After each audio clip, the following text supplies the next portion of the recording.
the highest signee in BYU history according to ESPN rankings. Collin, what's up, man? How you doing? I'm doing good. Just good to be here.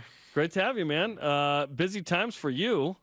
Somehow you're navigating high school, but also you've been busy with a mission call, the Nike Hoops Summit. You went to the Final Four and competed. So what's life like right now? It's an exciting time. It's slowing down, though, for sure. It's been a busy last month, but it's slowing down. How do you balance all this stuff? Because, obviously, you have so much going on. You're getting ready to go into the MTC soon. You go in July? Like towards the end of July, right? Yep. So, how do you balance all this? Just enjoying the time. Not going to be another time like this, quite like this. So I'm just enjoying it one step at a time. Okay, tell us about your mission call, what it was like to open that, and remind the people where you're going. So I got called to the Sierra Leone Freetown mission. So, yeah, I opened it, and embarrassingly, I didn't really know where it was. So I had to look it up. That's okay. Yeah, no, I'm just super excited. I've talked to a bunch of missionaries who are either there or gotten back. So, and they all loved it, and they're excited for me. So I'm just excited to go and experience it. And it is an English-speaking country, is that correct? Yeah, it says English on my mission call, but they call it Creole there, so it's like super broken, not the same English. So I'm still trying to pick up the little things. Well, you said you've been watching some YouTube videos yeah, on it, right? I've been watching YouTube tutorials on little different greetings. I'm still really lost. Trust me, when you get in the mission field, you'll still be lost. Yeah. It'll take a sec, but you'll learn it. And you'll come home with a funny accent regardless. It'll be awesome. We're talking to Collin Chandler on BYU Sports Nation. So, mission call, you leave in July, you mentioned? Yep. Okay. I start home MTC July 25th. Awesome. So. And then get home before the season in 2 years. That's good timing. Yeah, absolutely. Okay, so what else have you been up to? Because we talked about you actually went to the Final Four and played in a tournament. Yeah, I played in a little event there. It was just a game that we played, and then we just stayed in New Orleans with the whole environment. We stayed in the Villanova Hotel with them, so it was cool to have all those fans there. It was a cool environment. In Jay Wright's last season. Yeah, as it turns out. Yeah. So let's ask you this, since you were talking about going to the Final Four. The last two NCAA champions have come out of the Big 12, and obviously when you come back, BYU is going to be in the Big 12. How excited are you to play in this league? I'm so excited. I mean, it's the best league in the country, so we're putting the pieces together, and I'm just excited to compete against those guys. It's not going to be one easy night out there. Every night's going to be a battle. So.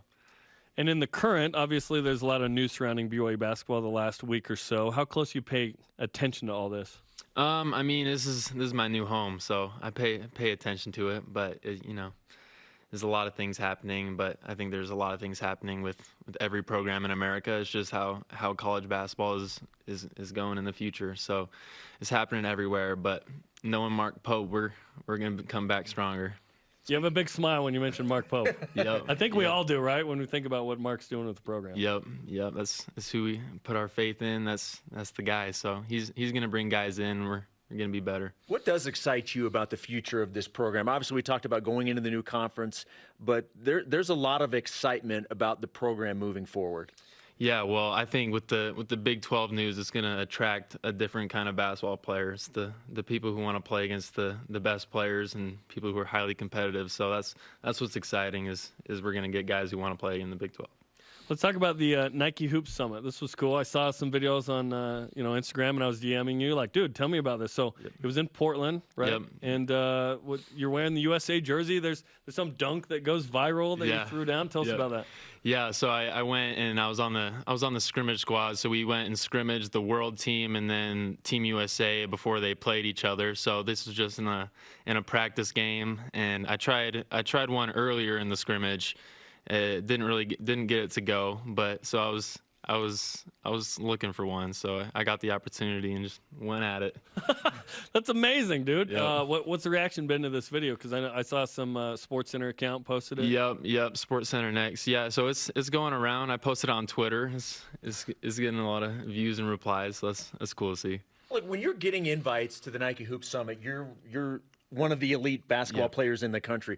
What's it like to be involved in that and go up against that type of competition? Yeah, no, it's crazy. I played the Team USA that we played. I played against most all of those guys, but it's not while they're all together. It's a good squad. It was fun to play against them. It was super high level talent, so it was a cool opportunity. What do you learn from an experience like that? You just learn what you're going to be up against in college. I mean, everyone's so big and long. The lanes close so fast. So it was cool. You had to adjust to that, but it was just fun. What are the perceptions you fight as a guy who's in the top 30? But when people kind of see like your height, weight, and where you're from, they may think a certain thing about you. But then when you throw down on them, they may think a different thing, right? Yeah. Once you do it the first couple times and your name kind of gets around, people sort of know. But yeah, like in the Adidas circuit this year, we didn't have the most like athletic team, maybe not the most talented, but people definitely came in sleeping on us. So that kind of gave us an advantage against a lot of these teams. We ended up making it to the Final Four in Adidas. We had a good squad, played together. It was a fun time. And how about you individually in terms of your game and what you hope to accomplish in your career? Yeah, I mean, hopefully you get to play against those guys at a high level, and that's the goal as a basketball player and a competitor. Is I want to come out every day and prove that I'm better than all the guys that are on the court. We obviously talked about at the beginning of the interview everything that's happening over the next couple of months. What's the next couple of weeks, the next month look like for you as you kind of prepare for all of this? Yeah, well, with the mission, and I think I'm playing in like one more event in Vegas, just still playing basketball.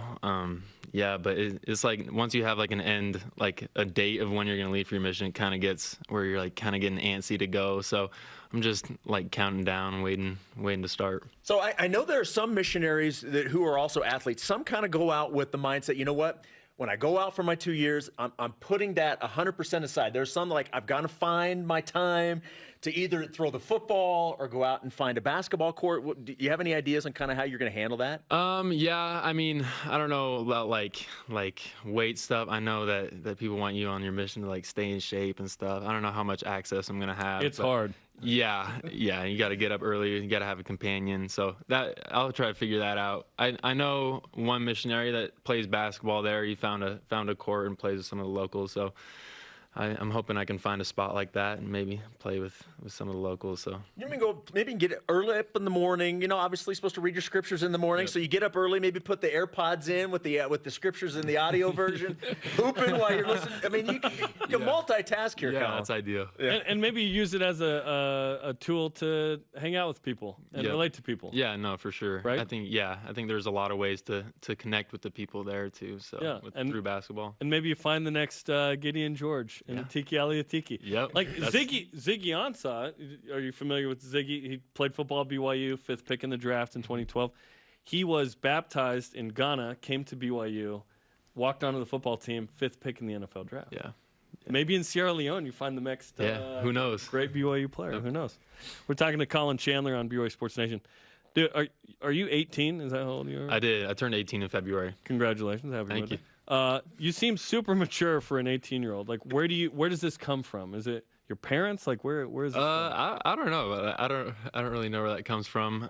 But yeah, I like interview questions. I feel like I've been kind of interviewed for the last like year and a half, so I've got a little bit of practice with answering questions. But yeah. Do you enjoy this part of it? Because obviously, being in the position you are, you're going to have a lot of people like us asking for interviews, and the spotlight's going to be on you. How comfortable are you with that? Yeah, no, it's just fun. It's a cool opportunity to have that opportunity to have people want to ask you questions, want to learn more about you. So just staying humble about it. It's a cool time.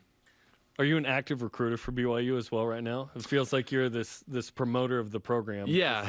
I'm working on it, but especially when I get back, I'll go more into it because it's hard to recruit people and be like, hey, come to BYU, but I'm not going to be there for the first 2 years. Yeah, but, exactly. When I get back, I'll hit it hard. And like you talked about the guys, in your grade, it's like some of those dudes will actually be in the NBA. Yeah. That's, when you get back, that's right? Just crazy. Which about is it. crazy. Like sometimes maybe I won't have the opportunity to play against this dude because they won't be in college still. But yep.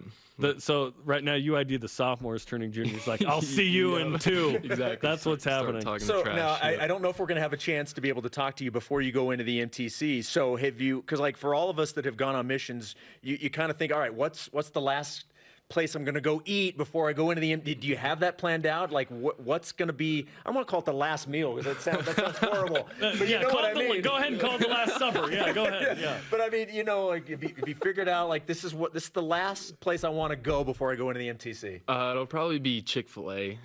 Nice. I'm getting all my Chick-fil-A runs in before because I know I'm going to miss it. Colin's trying to get an NIL deal in high school right now. Pickles on? Do you keep the pickles on, or is it no pickles? Pickles off. Oh, pickles off. Okay, yeah. Okay. I went to Taco Bell the first meal after. I was like, I haven't had Taco Bell in 2 years. What was your before? Right, mine was Sizzler. I don't. Went to the Sizzler before. Sizzler. Yeah. Nice.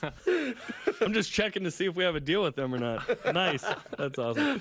Colin, we appreciate the time. During the break, we'll have you sign the flag if that's all right. Awesome. Okay. Thanks for coming in, man. Yeah, thanks Good for luck having me. in West Africa. That'll be Thank awesome. you.